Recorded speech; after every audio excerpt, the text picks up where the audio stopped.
남편의 장례식에 아들은 단 한 명도 오지 않았다. 두 아들도 며느리들도 전화 한 통 없었다. 그저 문자 메시지만 보내왔을 뿐이다. 지금 어머니의 비극에 신경 쓸 여유가 없어요. 그리고 며칠 뒤 또 다른 문자가 왔다. 그래서 유산은 어떻게 되는 건가요? 어떻게 나눌 거죠? 일주일이 지나고 나서야 그들은 자신들이 얼마나 큰 실수를 저질렀는지 깨닫게 되었다. 울산의 하늘은 아침부터 무거운 낯빛으로 뒤덮여 있었다. 마치 자연조차 나와 함께 남편 진우 씨를 애도하는 것 같았다. 나는 장례식장 맨 앞줄에 앉아 있었다. 두 손은 무릎 위에 포개져 있었고 시선은 아래를 향했다. 내 오른쪽에는 빈 의자 두 개가 놓여 있었다. 큰아들 민준과 작은아들 서준을 위해 남겨둔 자리였다. 오지 않을 것을 알면서도 나는 그 자리를 비워두었다. 속고 또 속아도 어머니의 마음속 깊은 곳에는 언제나 어리석고 끈질긴 희망이 남아있기 때문이다. 자식들이 그 희망을 짓밟으려 온갖 노력을 다해도 희망은 가장 마지막에 죽는다. 관은 진우 씨가 미리 부탁한 대로 닫혀 있었다. 그는 살아생전에도 남의 주목을 받는 것을 좋아하지 않았고 허례허식을 견디지 못했으니 자신의 장례식에서는 오죽했을까. 관 뚜껑 위에는 그가 가장 좋아하던 사진이 담긴 액자가 놓여 있었다. 몇 해 전 매년 휴가를 가던 충주호에서 환하게 웃고 있는 모습이었다. 병마와 싸우기 전, 의사와 약을 입에 달고 살기 전, 약국 영수증을 볼 때마다 공포에 떨기 전, 우리가 아직 진짜 인생을 살고 있던 15년 전의 사진이었다. 선영 씨, 뭐 필요한 거 없어? 왼쪽에 앉아있던 경자 언니가 조용히 물었다. 나는 고개를 저었다. 내게 무엇이 필요할까? 진우 씨는 이제 없고 아들들은 이미 오래전에 자신들의 선택을 했다. 경자 언니는 내가 공장에 다닐 때부터 함께한 친구다. 우리는 평생을 거의 함께 일했다. 지금 그녀는 내 손을 진심으로 굳게 잡아주고 있었고, 솔직히 나는 그 손길의 의지에 겨우 버티고 있었다. 조문객들이 점차 식장을 채웠다. 대부분 남편과 내가 다녔던 현대자동차 울산 공장의 전 동료들이었다.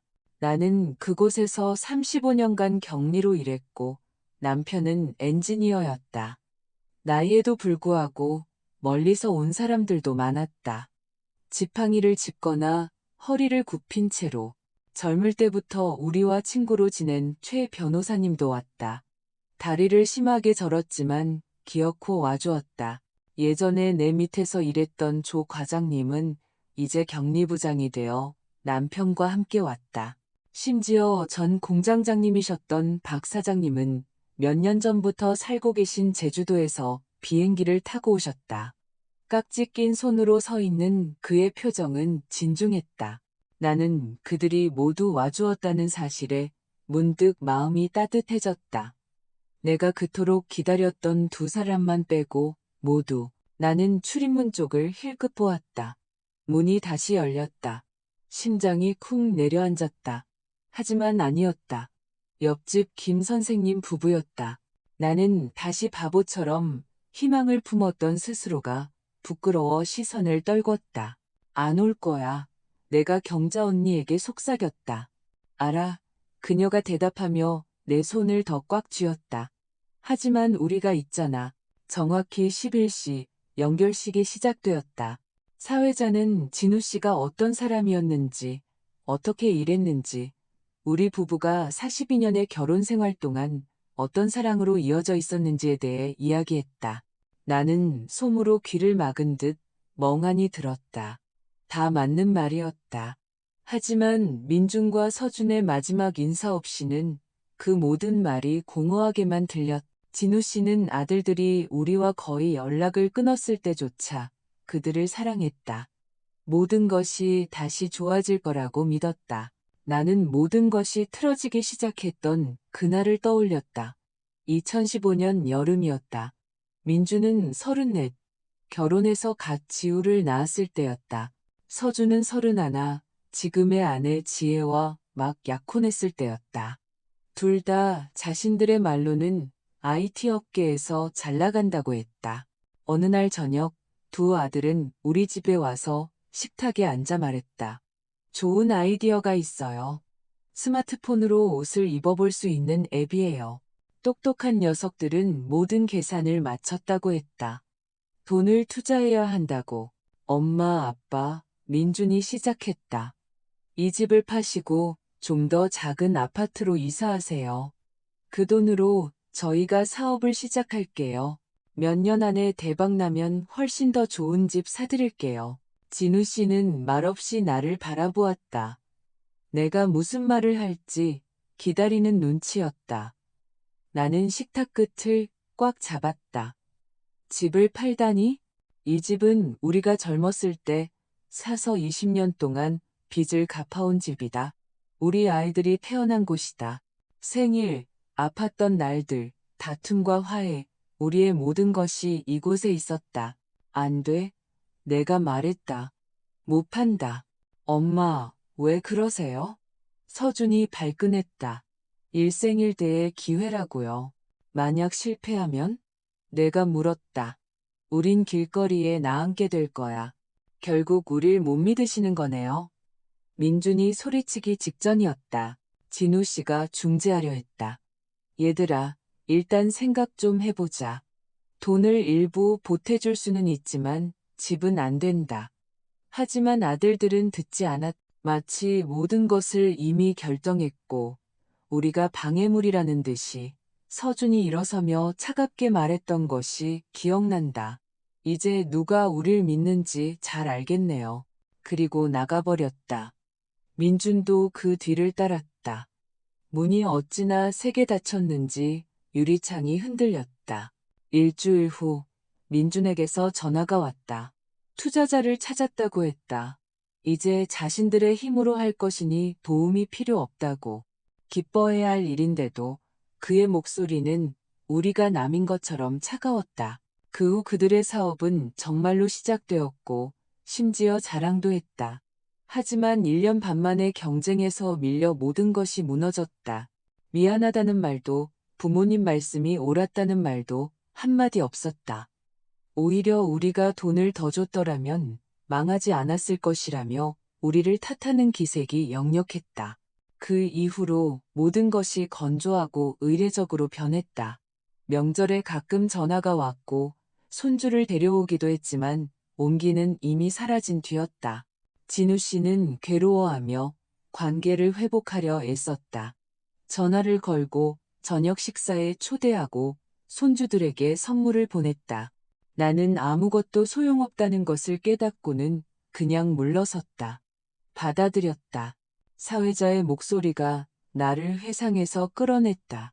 이제 원하는 사람은 누구든 추도사를 할 수 있다고 했다. 한 사람씩 일어나 진우 씨에 대해 그의 친절함, 정직함, 유머에 대해 이야기했다. 나는 고개를 끄덕이며 울었다. 그래, 다 맞았다. 그게 내 남편이었다. 내 차례가 되었을 때 나는 겨우 일어섰다. 다리가 떨리고 목소리가 목구멍에 걸렸다. 하지만 해야만 했다. 진우 씨는 제가 아는 가장 좋은 사람이었습니다. 내가 시작했다. 다정한 남편이었고 자상한 아버지였으며 믿음직한 친구였습니다. 그는 원한을 품지 않았습니다. 모두가 포기했을 때조차 항상 화해하려 노력했습니다. 나는 비늘자 쪽으로 시선을 돌렸다. 그는 마지막 순간까지 우리가 함께일 거라고, 가족은 영원한 것이라고 믿었습니다. 그것이 그의 마지막 희망이었습니다. 연결식이 끝나고 모두 장지로 향했다.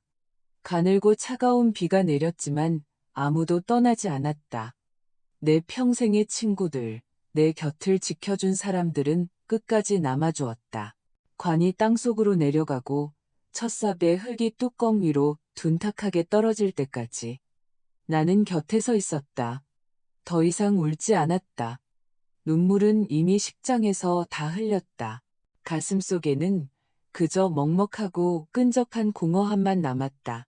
경자 언니와 다른 친구 두어 명이 나를 집까지 데려다 주었다.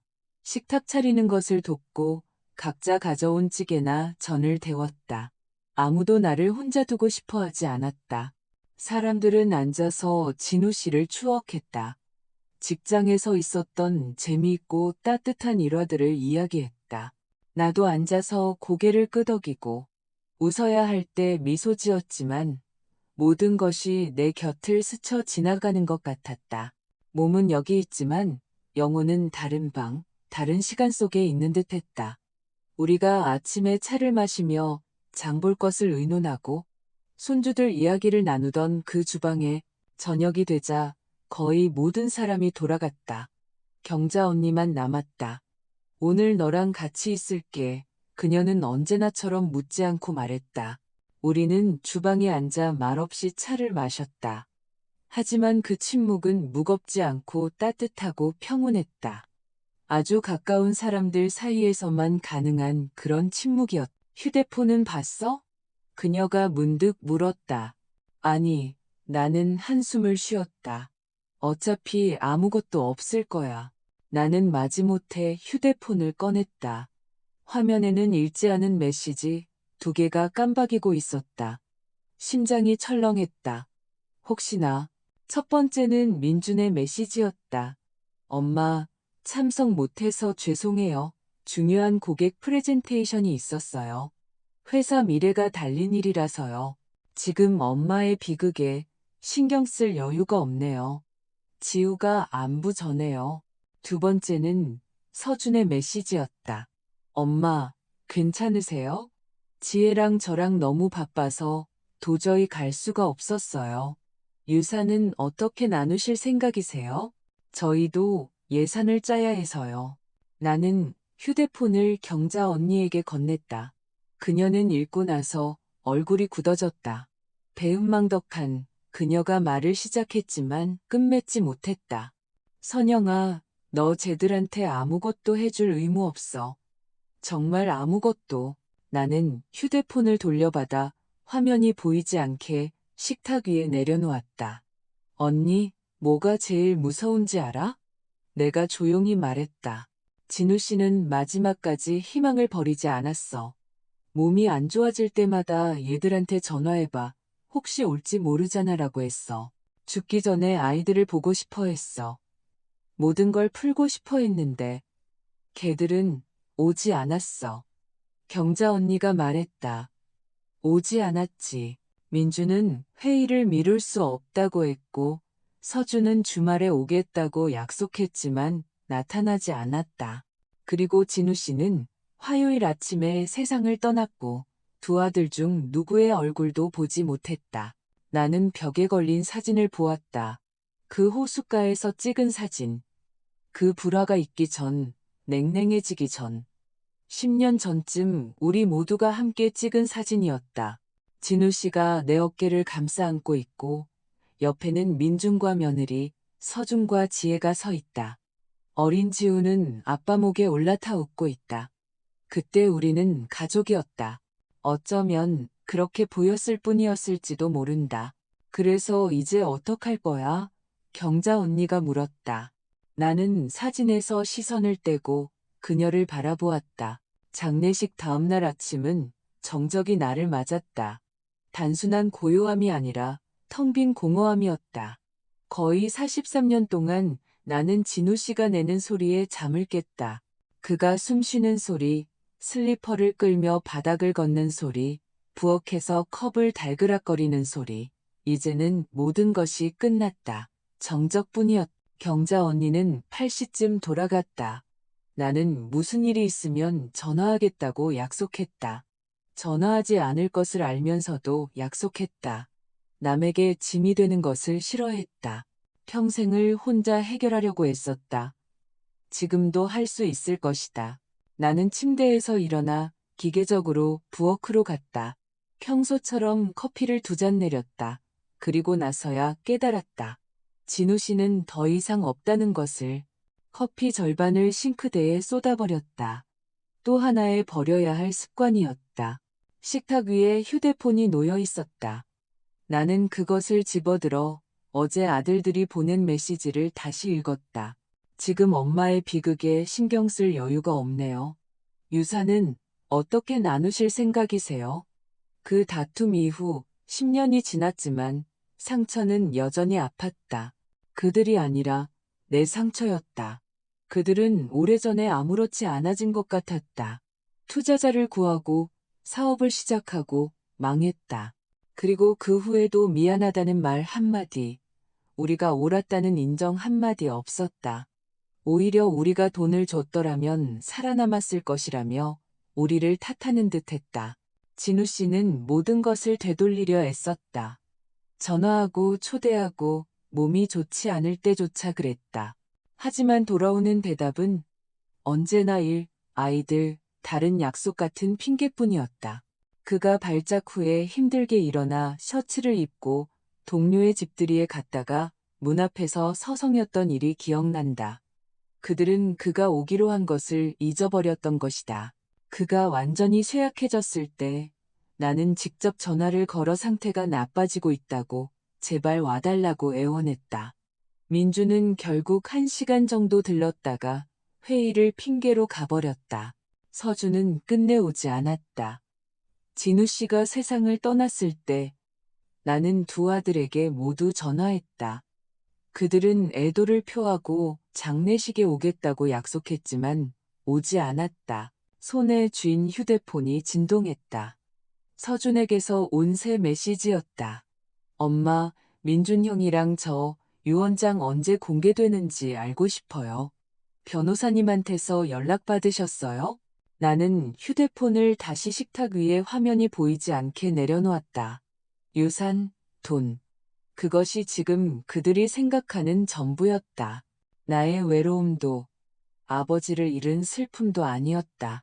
오직 누가 무엇을 받을 것인가. 그런데 그들도 다른 때가 있었다. 민주는 진지하고 책임감 강했다. 집안일을 돕고 동네 아이들에게서 서준을 보호해주던 모습이 기억난다. 서준은 부드럽고 착했다. 사람이고 동물이고 모두를 불쌍히 여겼다. 새끼 고양이를 주워오고 옆동 할머니에게 빵을 봉지에 담아 가져다 주곤 했다. 감수성이 풍부하고 여려서 슬픈 영화를 보며 울기도 했다. 언제 모든 것이 이렇게 변해버렸을까? 언제 돈이 가족보다 중요해졌을까? 어쩌면 내가 뭔가를 놓쳤을지도 모른다. 어쩌면 양육에서 실수를 저질렀을지도, 아니면 그냥 인생이 사람을 바꾸는 것일지도 모른다. 항상 좋은 쪽으로만은 아닌 전화가 울렸다. 경자 언니였다. 야, 괜찮냐? 인사도 없이 물었다. 살아는 있어. 내가 대답했다. 내가 지금 갈게. 점심거리 좀 사서. 그리고 잔말 말고 있어. 그녀는 내가 거절할 틈도 주지 않고 덧붙였다. 그녀는 항상 그런 식이었다. 우리는 36년 전 공장에서 만났다. 나보다 5살 많았지만 웬만한 젊은이보다 활기찼다. 15년 전 남편을 잃었지만 슬픔에 빠지거나 움츠러들지 않고 일에 몰두했고 나중에는 봉사활동에 헌신했다. 나는 항상 그녀의 강인함을 존경했다. 알았어. 기다릴게. 경자 언니는 40분 만에 김치찌개 냄비와 동그랑땡이 담긴 통을 들고 도착했다. 모든 것이 뜨거웠다. 구수한 냄새가 부엌에 퍼졌다. 나는 목욕 가운을 입고 식탁 의자에 앉아 있었다. 머리는 대충 묶은 상태였다. 그녀는 음식을 내려놓고 주전자에 물을 올리고 말없이 자신의 뜨개 쇼를 내 어깨에 둘러주었다. 너 살 빠졌구나, 선영아. 그녀가 엄하게 말했다. 볼살이 다 들어갔네. 피부도 잿빛이고. 퍽이나 화색이 돌 일이 있겠어. 내가 쓴웃음을 지었다. 그래도 먹어야지. 산 사람은 살아야지. 너 이제 진우 씨 목까지 살아야 해. 그 사람이 네가 굶어서 쓰러지는 거 원하지 않을 거야. 나는 말없이 고개를 끄덕였다. 사실이었다. 진우 씨는 항상 내가 제때 밥을 먹는지 굶고 다니지는 않는지 걱정했다. 특히 내게 위장병이 생긴 이후로는 더욱 그랬다. 자신이 겨우 서 있을 때조차 내게 접시를 내밀었다. 선영 씨, 당신 먼저 먹어. 나는 나중에. 우리는 말없이 하지만 어색하지 않게 그저 집밥처럼 점심을 먹었다. 그 후 내가 설거지를 하고 경자 언니는 식탁을 닦고 약 상자를 확인했다. 평소처럼 유통기한 지난 약 때문에 내게 손가락질을 한 후에야 떠났다. 내일 또 들르겠다고 했다. 그녀가 문을 닫고 나간 후 나는 방으로 들어가 소파에 앉아 낡은 서류 상자를 꺼냈다. 그 안에는 진우 씨의 서류, 진료 기록, 증명서, 오래된 편지, 그의 수첩이 들어 있었다. 나는 마치 종이를 통해 그의 손을 만지는 것처럼 천천히 모든 것을 뒤적였다. 유원장 사본을 찾았다. 그가 병세가 완전히 악화되기 1년 전에 변호사를 통해 모든 것을 정리해둔 것이었다. 모든 것이 내게 남겨져 있었다. 집, 땅, 차, 저축까지 전부 내 이름으로. 그는 그때 이렇게 말했다. 선영 씨, 누구도 서운하게 하고 싶지 않지만 당신은 내 평생을 함께했어. 병원에서 내 옆에 누워 있었고, 내 발을 씻겨줬고, 내 변덕을 참아줬어. 아이들은 자기들 인생을 살게도 이건 그들을 위한 게 아니야. 나는 그때 펑펑 울었다. 돈 때문이 아니라 그가 기억하고 소중히 여겨줬기 때문에. 쉰이 넘은 남자들이 흔히 그러듯 나를 뒷전으로 미루지 않았기 때문에 나는 서류들을 다시 상자에 넣고 제자리에 두었다. 휴대폰이 다시 진동했다. 아침에만 벌써 세 번째였다. 민준에게서 온 새 메시지를 열었다. 변호사랑 이야기하셨어요?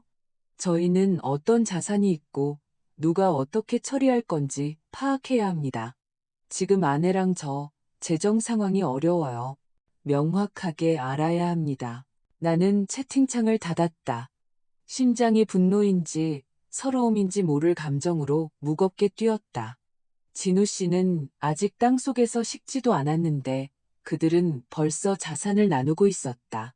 전화 한 통 없이 그들의 목소리는 듣지도 못하고 오직 건조하고 사무적이며 영혼 없는 메시지만 받았다.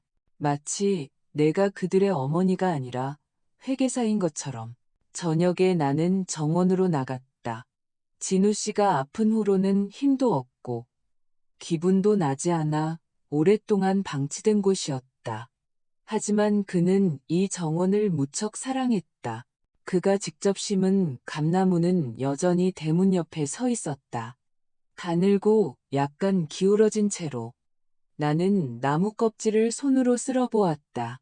차갑고 축축했다.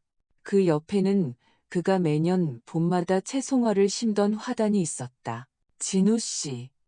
나는 왜인지 모르게 속삭였다. 그냥 누군가 들어주길 바랐을 뿐이다. 머릿속에는 무겁고 끈적한 생각들이 맴돌았다. 모든 것을 주고 나눌 수도 있었다. 결국 언젠가는 손주들에게 돌아갈 테니까. 하지만 그들이 한 모든 일, 아니, 하지 않은 모든 일 이후에는 그들은 아버지와 작별 인사조차 하지 않았다. 만약 그들이 곁에 있었다면 나도 이 종이 조각에 그렇게 매달리지 않았을 것이다. 어쩌면 내가 먼저 제안했을지도 모른다. 하지만 지금은 아니었다. 이 메시지들을 받은 후에는 아니었다. 다음 날, 유언장을 작성해 주었던 가족의 오랜 친구인 최 변호사님에게서 전화가 왔다. 박선영 여사님, 안녕하세요. 삼가 조의를 표합니다. 그리고 바로 말씀드리자면 유언장 공개 날짜를 정할 수 있습니다. 저는 모든 준비를 마쳤지만 여사님의 동의가 있어야 합니다. 언제쯤 준비가 되시겠어요? 고마워요, 변호사님. 생각해 볼게요. 아직은 이 모든 걸 빨리 결정하기가 힘드네요. 이해합니다. 다만 모든 것이 여사님 손에 달려 있다는 것만 알아두세요. 유 원장은 제가 보관하고 있습니다. 혹시 아이들이 압박하기 시작하면 전화 주세요. 저는 여사님 편입니다. 통화 후 나는 오랫동안 창가에 앉아 거리를, 행인들을, 이웃집 차를 바라보았다. 모든 것이 제 갈 길을 가고 있었다. 하지만 내 안에는 마치 블랙홀이 생긴 것 같았다. 남편을 잃은 상실감, 아들들에 대한 실망감, 압박감. 나는 항상 강했고 징징거리거나 눈물로 그들에게 매달리거나 부탁하지 않으려 노력했다. 하지만 지금은 정말로 힘들었다. 다음 날 경자 언니는 잔뜩 먹을 것과 잡지 두어 권을 들고 왔다. 그리고는 앉아서 나를 보더니 말했다. 너, 우리 집에서 당분간 지내는 거 어때? 언니, 무슨 소리야? 언니 집 작잖아. 작으면 어때? 아깝지 않아. 너 여기서 혼자 미쳐가는 것보다는 낫지. 그러다 보면 기분 전환도 되고 앞으로 어떻게 살지 생각해 볼 수도 있고. 나는 고개를 저었다. 나는 모든 것에도 불구하고 여기가 편안해. 여기엔 모든 게 있어. 진우 씨, 그의 물건, 냄새, 그의 정원. 이 모든 걸 버릴 수 없어. 경자 언니는 더 이상 권하지 않았다. 그저 한숨을 쉬며 창밖을 바라보았다. 선영아, 예전에는 외로움이 곁에 아무도 없는 거라고 생각했어. 근데 지금 보니 곁에 누군가 있는 것 같은데 사실은 아무도 없는 게 더 최악이더라. 네가 지금 그걸 겪고 있는 거야. 나는 고개를 끄덕였다. 사실이었으니까. 며칠이 더 흘렀다. 집안의 모든 것은 시간이 멈춘 듯 제자리에 있었다. 나는 아무것도 건드리지 않았다. 진우 씨의 스웨터는 침실 의자 등받이에 그대로 걸려 있었고, 그의 찻잔은 설탕통 옆 선반에 놓여 있었다. 그가 저녁마다 듣던 라디오조차 콘센트에 꽂혀 있었. 단지 그 자신만 사라졌을 뿐이었다. 그리고 그와 함께 내 인생의 가장 큰 버팀목이 사라졌다. 가족이라 불리던 것은 그저 단어에 불과했다. 서준에게서는 연락이 없었다. 민준에게서 메시지가 하나 더 왔다. 이제는 엄마라는 호칭도 없이 그저 사무적으로. 부동산 시가 평가액이 궁금합니다. 서류 사본을 보내주실 수 있나요? 매각 시 세금 부담을 계산해 보고 싶습니다. 나는 손에 쥔 휴대폰을 꽉 쥐었다. 이게 전부였다. 그들이 나를 필요로 하는 이유를 숨기려고도 하지 않았다. 집, 땅, 그리고 가능한 매각. 내가, 그들의 어머니가 여기서 40년을 살았다는 것, 여기서 묻히게 될 것이라는 것은 중요하지 않았다. 그들에게는 세금 부담이 있었다. 나는 메시지를 닫고 일어나 창고로 갔다. 그곳 아래 낡은 여행 가방 밑에 아이들의 앨범이 담긴 상자가 있었다. 손에 잡히는 첫 번째 앨범을 열었. 사진 속에는 젊은 나와 아이들을 어깨에 태운 진우 씨가 있었다. 여름날 잔디밭. 민주는 6살, 서주는 4살, 모두가 웃고 있었다. 그 다음은 설날. 민주는 산타 모자를 쓰고 있다. 서준이는 귤을 들고 있고 눈이 반짝인다. 그리고 그들의 학창시절, 졸업식, 군대, 대학교, 모든 사진이 뺨을 때리는 것 같았다. 한때는 가까웠고 마음을 나누며 살았다. 나는 내 모든 것을 주었다.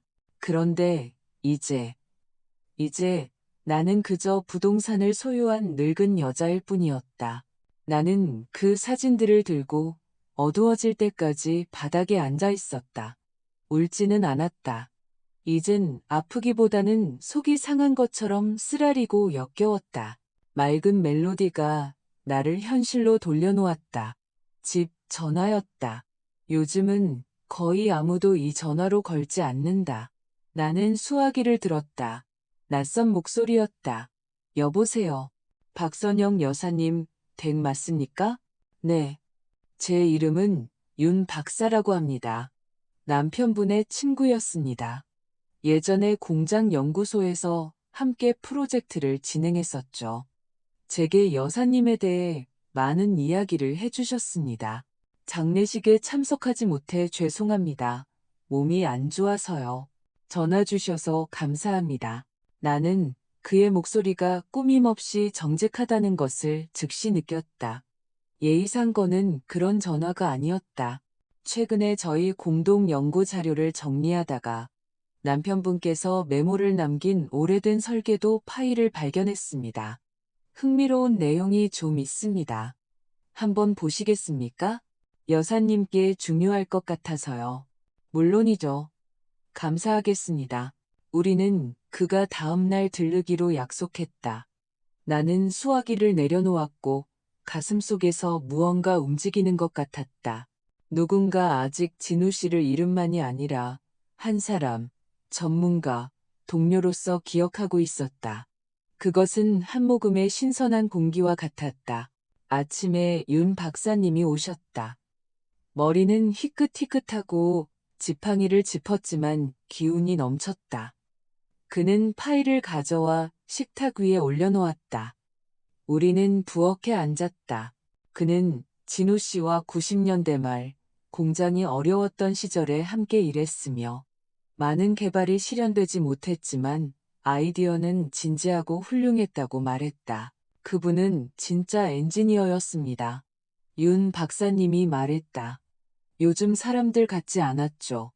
그는 그 일에 살고 그 일에 죽었습니다. 그리고 항상 여사님에 대해 그런 따뜻함으로 이야기했습니다. 선영 씨를 언급할 때면 얼굴이 환해졌죠. 나는 울음을 터뜨리지 않으려고 입술을 깨물었다. 그는 파일에서 흑백 사진 한 장을 꺼냈다.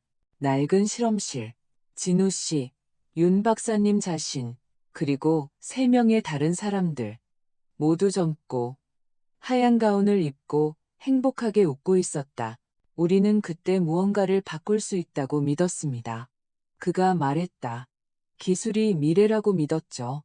그리고 진우 씨가 그때 한 말을 저는 아직도 기억합니다. 가장 중요한 건 집에 불이 켜져 있는 거야. 선영 씨가 기다리고 있으면 다른 건 아무것도 두렵지 않아. 윤 박사님이 떠난 후 나는 오랫동안 창밖을 바라보았다. 그의 말이 머릿속에서 맴돌았다. 진우 씨는 항상 가족을 최우선으로 생각했다. 아들들이 멀어지기 시작했을 때조차 그는 포기하지 않았다. 모든 것을 되돌릴 수 있다고 믿었다. 마지막 순간까지 믿었다. 며칠 후 나는 결국 우리 변호사인 최 변호사님을 찾아갔다.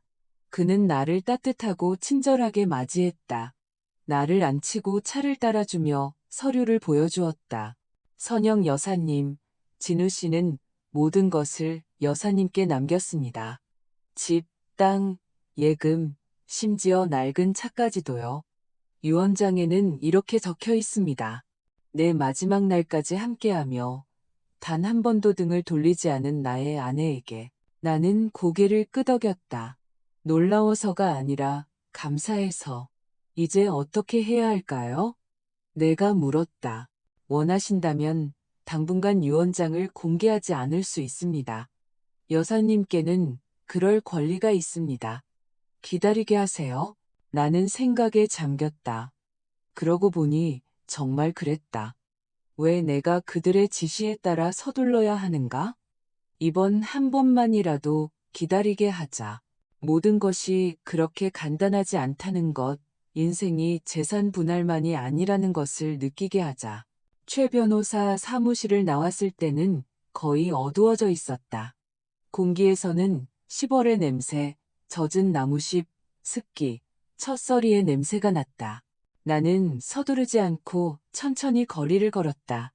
그리고 문득 숨쉬기가 조금 더 쉬워진 것을 느꼈다. 어쩌면 이 몇 주 만에 처음으로 누군가의 지시가 아닌, 누군가의 이익을 위해서가 아닌 나 자신을 위해 한 걸음을 내디뎠기 때문일지도 모른다. 최 변호사님을 만나고 나니 마음이 조금 가벼워졌다. 즐거워진 것은 아니었지만 마치 안에서 굽었던 등이 펴진 기분이었다. 집에 돌아와 부엌에 앉아 진한 홍차를 우려내고 오랫동안 침묵 속에 앉아 있었다. 휴대폰은 조용했고 아들들은 답을 기다리는 모양이었다. 계속 기다리게 둬도 좋았다. 나는 종이 한 장을 꺼내야 할 일 목록을 쓰기 시작했다. 누군가를 위해서가 아니라 나를 위해서. 베란다 전구 갈기, 약 상자 정리하기, 창고 선반 닦기. 모두 진우 씨가 평소에 하던 일들이었다. 이제 내 차례였다. 공허함 속에서 살 수는 없었다. 그저 앉아서 자신을 동정할 수만은 없었다.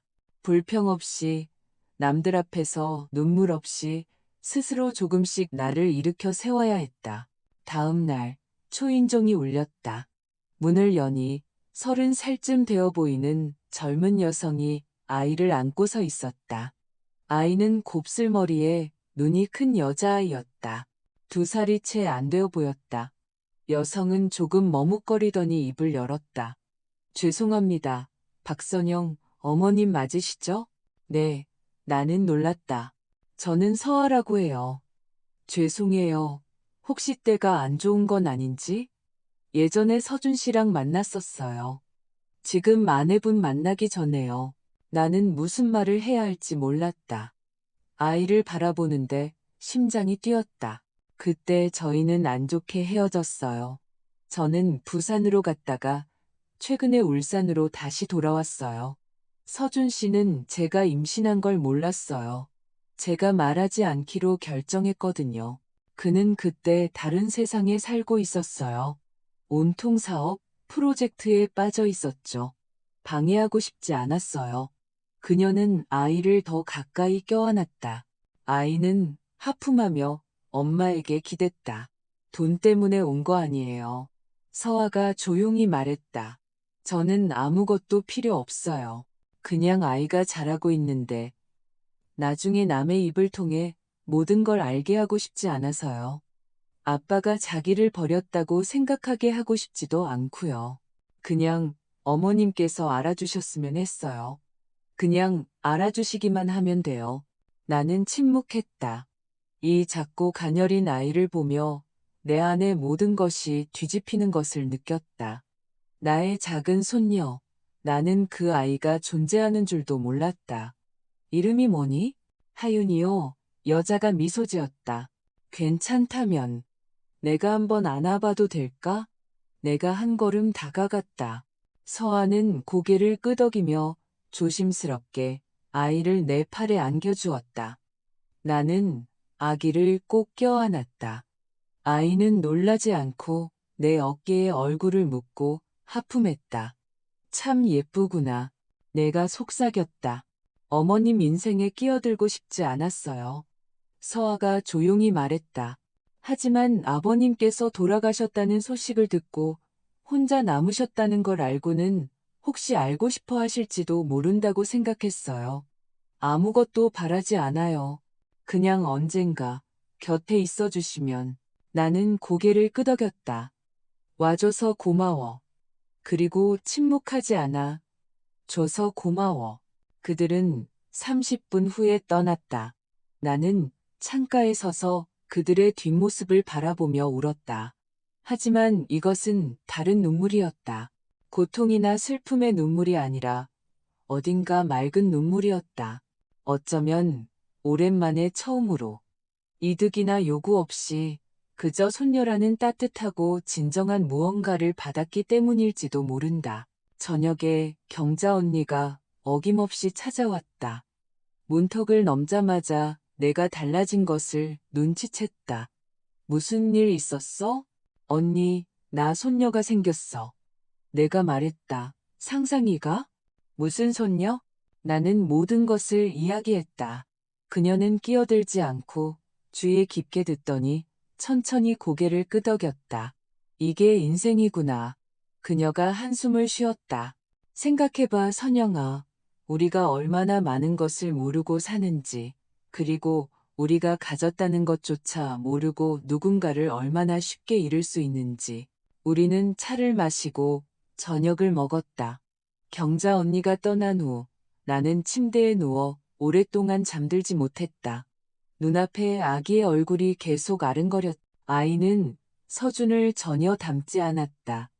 전부 엄마를 닮았지만 어딘가 눈빛이나 표정에서 무언가 친숙한 것이 있었다.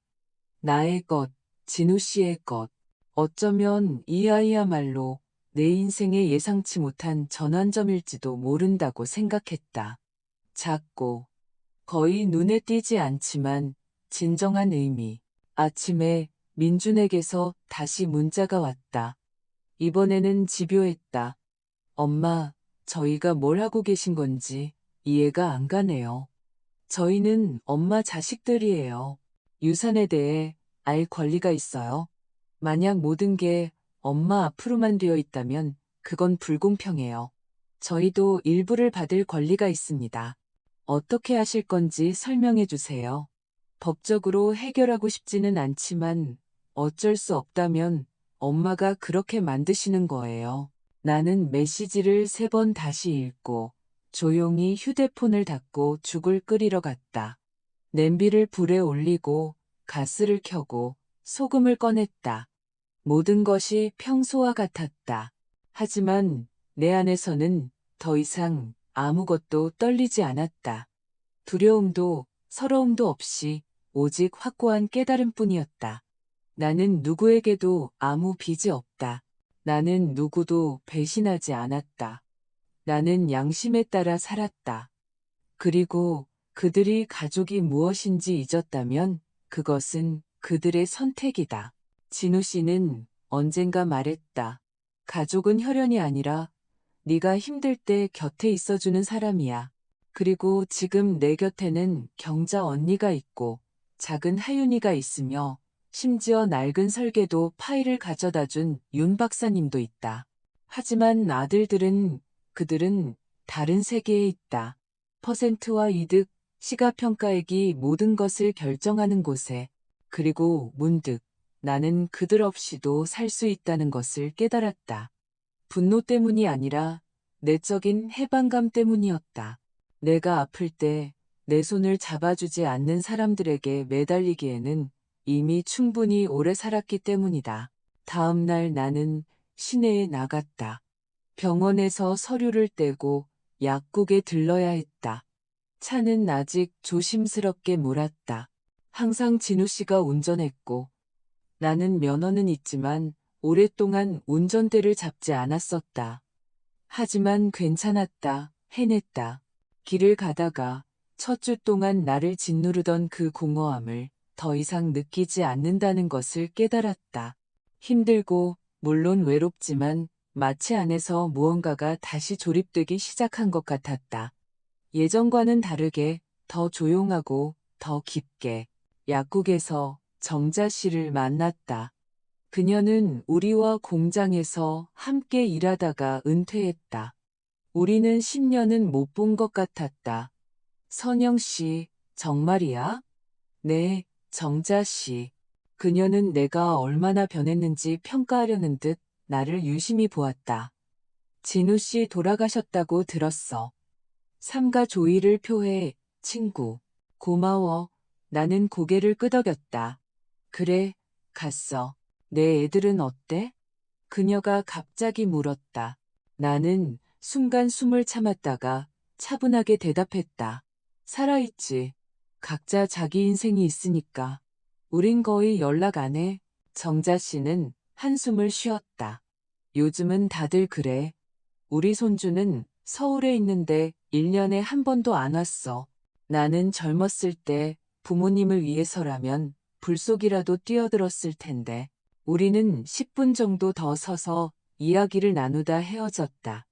나는 그녀의 말을 계속 생각했. 요즘은 다들 그래. 어쩌면 정말 이게 이제는 정상이 된 것일지도 모른다. 아이들은 흩어지고 마음도 멀어졌다. 각자 자신의 스케줄, 자신의 이익, 자신의 가치관이 있다.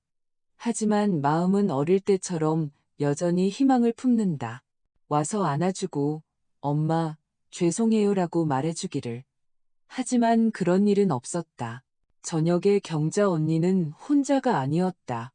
그녀와 함께 온 남자는 60대쯤으로 키가 크고 다부졌으며 차분한 눈빛을 가졌다. 나는 처음에 긴장했다. 예상치 못한 일은 싫어했다. 선영아, 인사해. 이쪽은 태식 씨야. 우리랑 같이 주말 농장에서 봉사활동하고 있어. 혼자 사는 할머니들 텃밭 가꾸는 거 도와주셔. 이분도 아내랑 사별하셨어. 태식 씨는 손을 내밀어 내 손을 굳게 잡았다. 말씀 많이 들었습니다. 경자 씨가 많이 이야기하더라고요. 토마토 참 잘 키우신다면서요. 그가 미소 지으며 덧붙였다. 작년에 여사님 씨앗을 저한테 전해줬어요. 솔직히 나는 당황했다. 누군가 나를 이렇게 쳐다보는 것에 익숙하지 않았다. 동정심이 아니라 평범한 사람으로, 불쌍한 미망인이 아니라 그냥 한 여자로 우리는 셋이서 부엌에 앉아 차를 마시고 파이를 먹었다. 태식 씨는 소박하고 조용하며 말이 없었다. 내 마음속을 파고들려 하지 않았고 아들들에 대해 묻지도 않았다.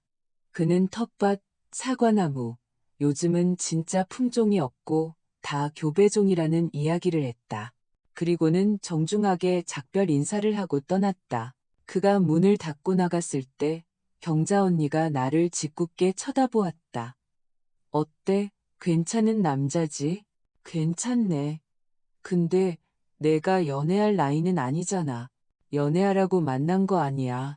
차 한 잔 마시고 말 한마디 나누고 같이 침묵할 사람이 있으라고 만난 거지.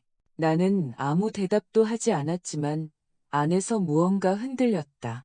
누군가를 내 삶에 들여놓고 싶은 마음은 없었지만 그럴 수도 있다는 사실 자체만으로 모든 것이 아직 멈추지 않았다는 것, 인생이 진우 씨의 죽음으로 끝나지 않았다는 사실만으로 다음 날 서준에게서 다시 메시지가 왔다. 짧았다. 엄마, 일부러 저희 무시하시는 거예요? 저희가 그렇게 많은 걸 바라는 건 아니잖아요. 그냥 무슨 일인지 알려주세요. 저희는 엄마의 적이 아니에요. 나는 오랫동안 그 메시지를 바라보다가 책상에 앉아 종이를 꺼내 글을 썼다. 서준아, 민준아, 너희는 내 적이 아니야. 나는 너희를 낳고 키우고 사랑했고 모든 것에도 불구하고 계속 사랑한단다. 하지만 지금은 나에게 약간의 침묵이 필요해. 소송도 불평도 지분에 대한 상기도 아닌 그냥 진우 씨 없는 삶 속에서 나 자신을 앞으로 어떻게 될지를 정리할 수 있는 조용한 시간이 필요해. 나는 아무것도 숨기지 않아. 유언장은 변호사님께 있어. 모든 것은 법에 따라 정직하게 처리됐어. 너희는 성인이고 각자의 가정이 있잖니. 나는 너희에게 도움도, 돈도, 방문도 바라지 않아. 하지만 너희도 제발 나를 압박하지 말아다오. 나는 살아남으려고 노력하고 있어. 그냥 살아남으려고.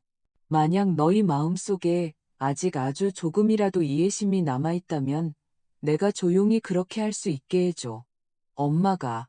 나는 편지를 사진으로 찍어 아무런 설명 없이 미안하다는 말도 이해를 바란다는 말도 없이 있는 그대로 두 아들에게 보냈다. 두어 시간 후 서준에게서 답장이 왔다. 알겠습니다. 죄송해요. 시간을 갖도록 하죠. 민준에게서는 침묵뿐이었다. 하지만 기대하지도 않았다. 나는 휴대폰을 끄고 소파에 누워 담요를 덮었다. 그리고 오랜만에 처음으로 낮잠을 잤다. 눈물도 불안도 없이 그저 마음속이 조용해졌기 때문에 그 후로 2주가량이 흘렀다. 11월은 소리 없이 다가왔다. 잿빛이고 축축하며 뼛속까지 파고드는 차가운 바람과 함께 나는 한 사람을 위해 차를 끓이는 새로운 방법을 배웠다. 두 번째 접시를 놓지 않는 법을 배웠다. 문이 삐걱거릴 때 돌아보지 않는 법을 배웠다. 어차피 진우 씨가 아니니까. 그의 잔소리나 모자를 쓰라는 잔소리 없이 조용히 정원에 나가는 법을 배웠다. 그리고 그것은 외로움이 아니라 앞으로의 삶에 대한 것이었다. 잊지 않으면서 받아들이며 천천히 놓아주는 법. 서아와 하윤이는 두 번 더 왔다. 아이는 이제 내게 손을 뻗고 하미 할머니라고 부른다. 나는 서두르지 않고 다가서지 않지만 마음속에서 무언가 자라난다. 따뜻하고 진정한 것. 아이는 내 무릎에 앉아 내가 읽어주는 동화를 듣고 목걸이를 가지고 논다. 그러면 나는 마치 다시 필요한 사람이 된 것 같다.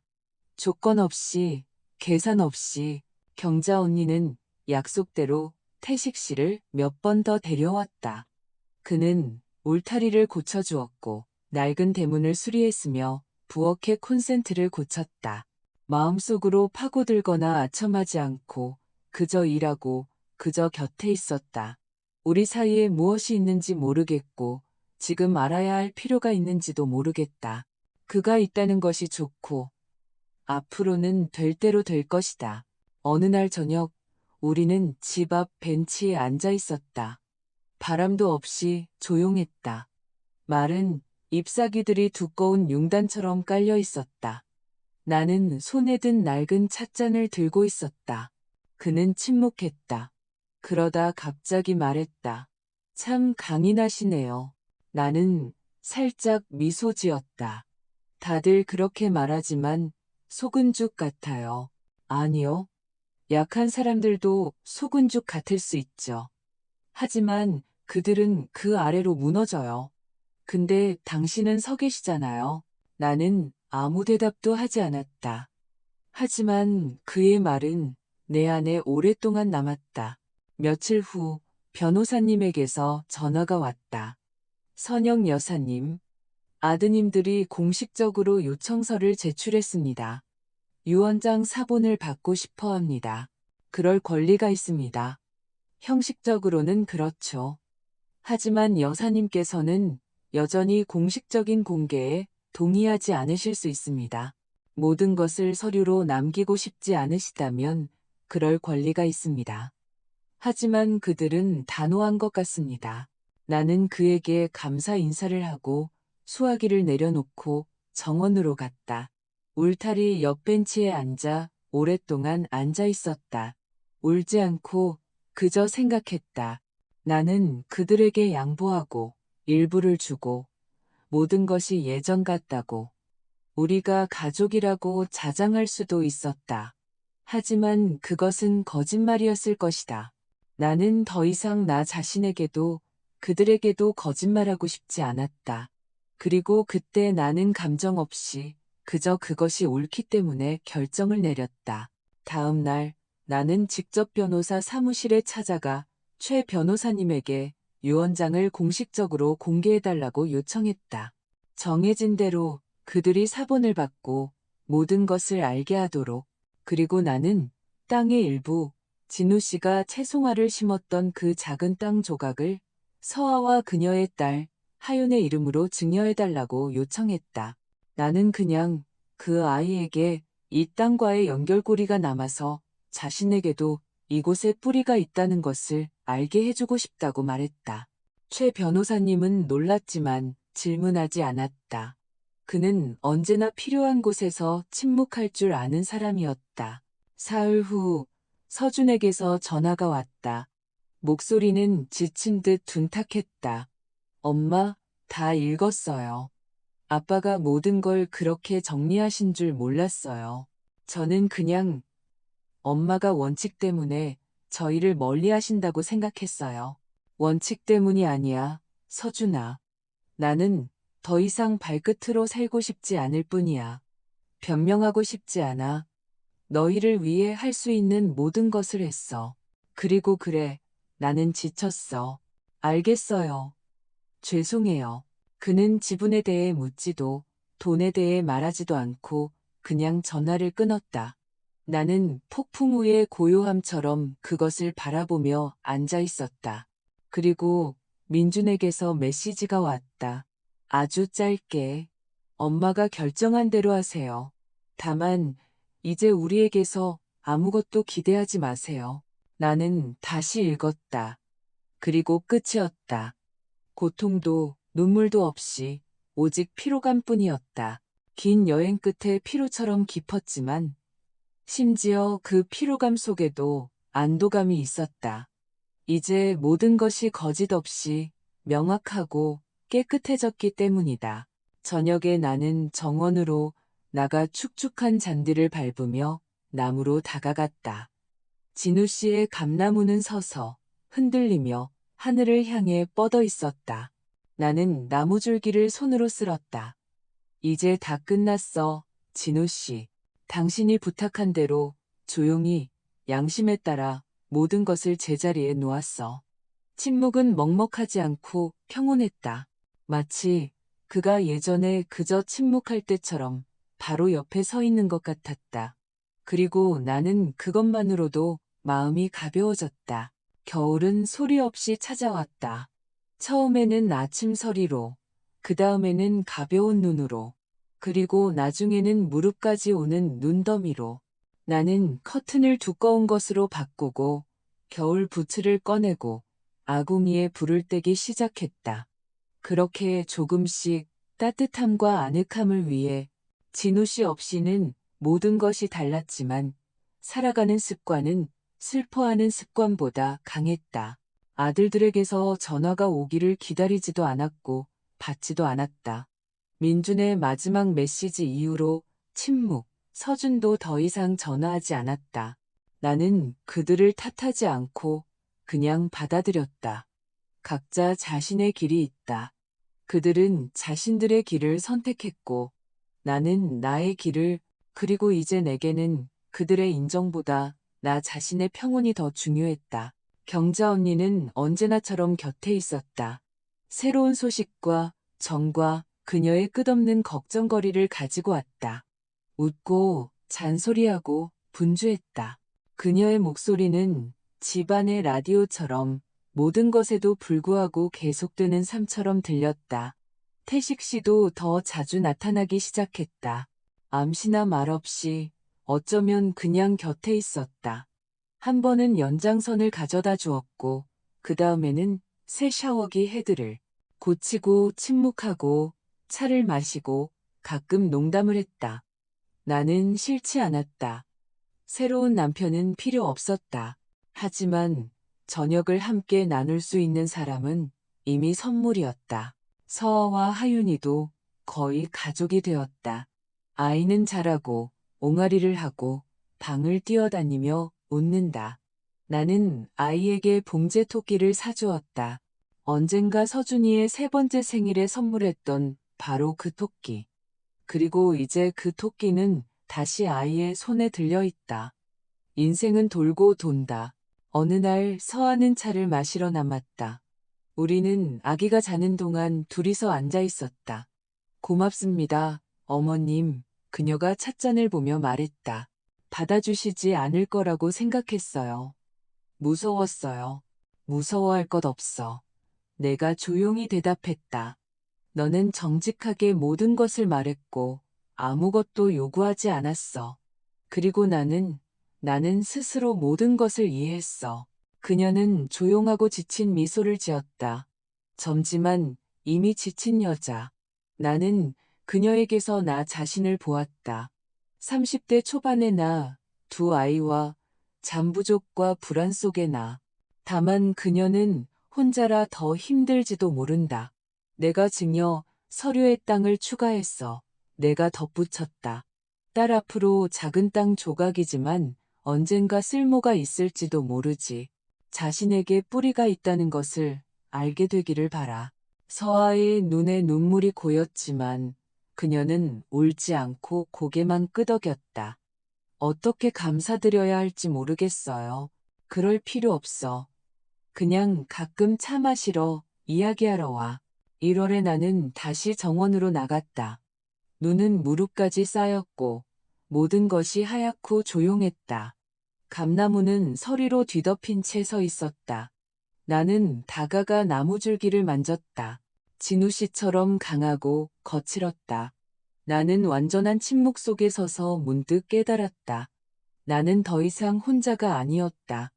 예전과는 다르지만 확실히 혼자가 아니었다. 곁에는 날카로운 혀와 맛있는 전을 가진 경자 언니가 있다. 곁에는 정직함과 연약함을 가진 서아가 있다. 곁에는 침묵과 든든함을 가진 태식 씨가 있다. 곁에는 나를 함이라고 부르며 내가 방에 들어갈 때 손을 뻗는 여자아이가 있다. 그래, 내 친아들들은 멀리 있다. 마음은 더 멀리. 하지만 내게는 나 자신이 남았다. 강하고 온전하며 부서지지 않은 나. 그리고 나는 원한을 품지도 복수하지도 않는다. 나는 그저 정직하게, 거짓 없이, 굴욕 없이 앞으로 나아갈 뿐이다. 왜냐하면 진우 씨가 언젠가 말했듯이 가장 중요한 것은 네가 누구인지 알고 다른 모든 사람이 떠나갔을 때조차 자신을 배신하지 않는 것이기 때문이다. 그리고 나는 배신하지 않았다.